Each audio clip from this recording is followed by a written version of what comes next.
Welcome back. You're still tuned in to Salam Media with myself, Salalo Makudir. The time is 10:34, and in a bit we'll be delving into, a scandal that has rocked South Africa's financial sector to its core. Joining us in a bit is Devils van Rensburg, investigator at Amabungani Center for Investigative Journalism, who has been uncovering the intricate details behind the VBS Mutual Bank saga.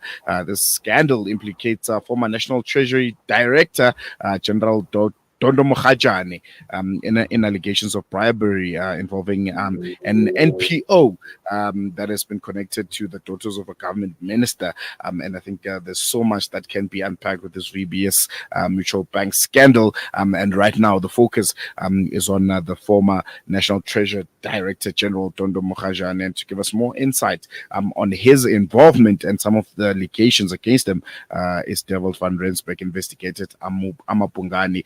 Devil, thank you so much for joining us. Welcome to Salam Media. Thanks for having me. I think first and foremost, if we can, touch a bit on some of the specific allegations and involvement of Dondo Mogajane in the VBS Mutual Bank saga, and also how they came to light.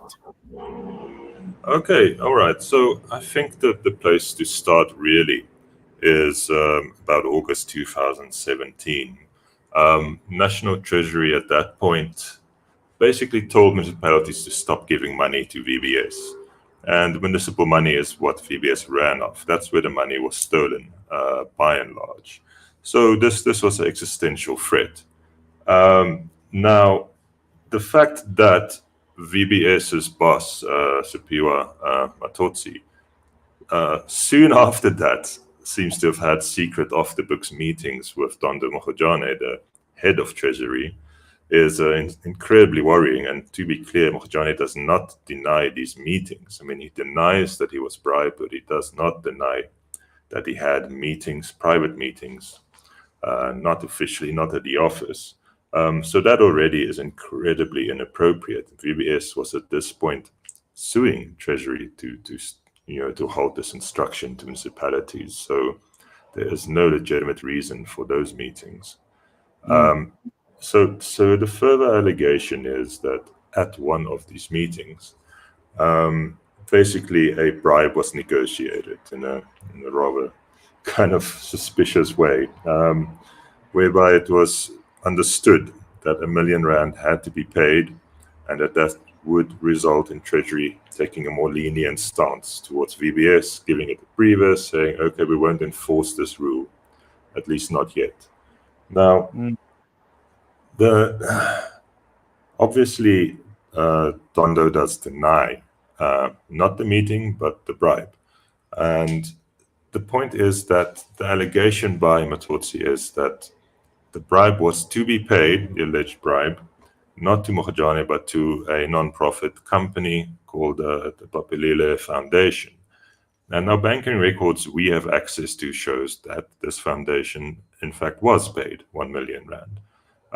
That, of course, doesn't prove definitively that was immediately then handed over to Mogajane, but it does correlate, it does correspond with Matotsi's allegation. And so the question then is, what did they get in return? So what we do have in hand is that at meetings, formal meetings that were held between the VBS management, the Reserve Bank, and Treasury, Mogajane seems to have been a very sympathetic ear. He seems to have said, okay, these guys are begging for a bit more time, let's give them the more time. What was in fact within his power to do was arguably quite limited. He couldn't just by fiat say, okay, no, let's give these VBS people a chance. There's a very large and very kind of ironclad legal framework there. But in the end, whether or not they just had close relationship or whether they did in fact give him R1 million, he was not able to achieve very much for them, it must be said. I want us now to, focus on this NPO that is, linked to a certain government minister's daughters. What do we know about them and what they do, and also their role and involvement in all of these allegations?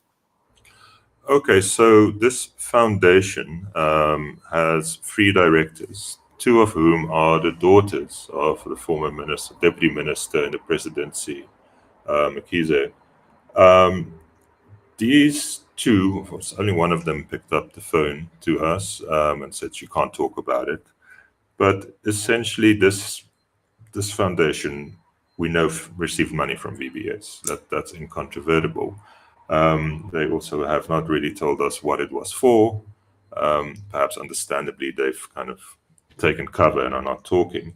An interesting point is that the foundation had a third director, and that third director told us that she had no idea this thing existed, never signed any paperwork to be a director, and is really quite upset about this, even though she knows the daughters, the Mkhizes, from way back. She studied medicine with one of them years ago, and so that's an interesting kind of twist, which raises questions about the bona fides of this foundation, whether it is in fact a legitimate NPO. There's no trace of it on the internet. It's not registered with the Department of Social Development. All we could get out of Dr. Mkhize, the daughter, is that yes, this is a real foundation, and yes, we do projects around women's health. But that's pretty much as far as we got. And I want to touch a bit on National Treasury and other relevant authorities and how they responded to these allegations. Any word from them? What are they saying? Okay, so apart from Mogajane himself, who denies everything except the meetings, National Treasury has very kind of disappointingly just said, "Wow, these aren't tested in court, and we'll kind of wait it out." The one place from which everyone is expecting perhaps even action now is the Government Employees Pension Fund. They are in fact the biggest loser. They lost the most money in VBS of all the entities compared to the municipalities and everyone else. They lost over 400 million. And Mogajane is currently the chairperson of this pension fund. And so they've also put out a kind of holding statement saying, investigations are ongoing. We can't talk about it right now. But quite understandably, there are calls for Mogajane to step down.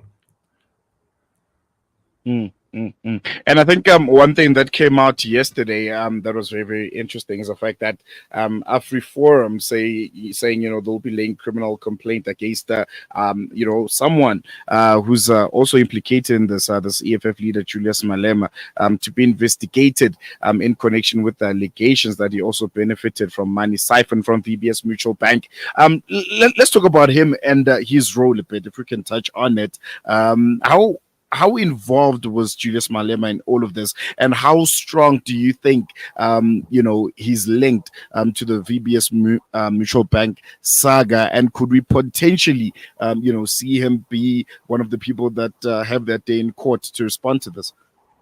Well, okay, so we know that what VBS did was it paid a lot of money to a lot of kind of political power brokers for cover and for their influence in convincing local governments to invest money with them.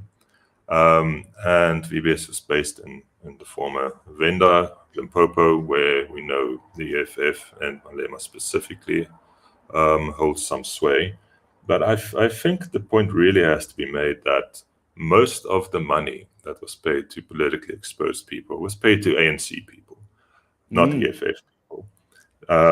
The difference, however, being that the EFF, we're talking top leadership, number one and number two, which is Malema and Floyd Shivambu.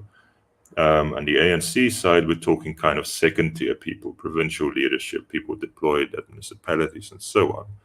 So, I mean, that explains, and I think it's legitimate, why there's so much attention on Malema and the EFF as opposed to the ANC, which collectively, ANC people got far more money. Now, in Matotsi's new affidavit, which was signed last week and as part of a plea bargain he struck, there's not very much new information on Malema and Chavambu. These are things that we have known for quite some time, that have been kind of admirably exposed by Paulie van Wyk at Daily Maverick in the past. To me, the reason I focused on Mogajane was that to me truly was new news. Whether anyone will actually face time in jail, whatever, we now know Matotsi will. He's going in for 15 years. We know that the former finance boss of VBS, Philip Truter, he went in for 3 years only and is out on parole already. He also struck a plea bargain. And I think it's reasonable to expect that any new arrests or deals or prison sentences are primarily going to be people at the bank and people who worked with them to liaise with all these politicians. I think it's a stretch to expect Malema to go to jail about this. I think we're going to leave it there, Devil. Thank you so much for giving us your time. Really, really appreciate it. And I'm sure as this big scandal continues to unfold, we'll be linking up with you just to get the latest. But we're going to leave it here for now. Thank you so much. Really appreciate it. Thank you. There was the Devil van Rensburg, investigator at Amapungani Center for Investigative Journalism. And he has been, uncovering some of the intricate details behind the VBS Mutual Bank saga. I think a lot more information is still to come from this, and a lot more people are still going to be implicated as plea bargains are coming out left, right, and center. So it's going to be really, really interesting times in South Africa's political landscape. But we're going to leave it here for now. Goodbye.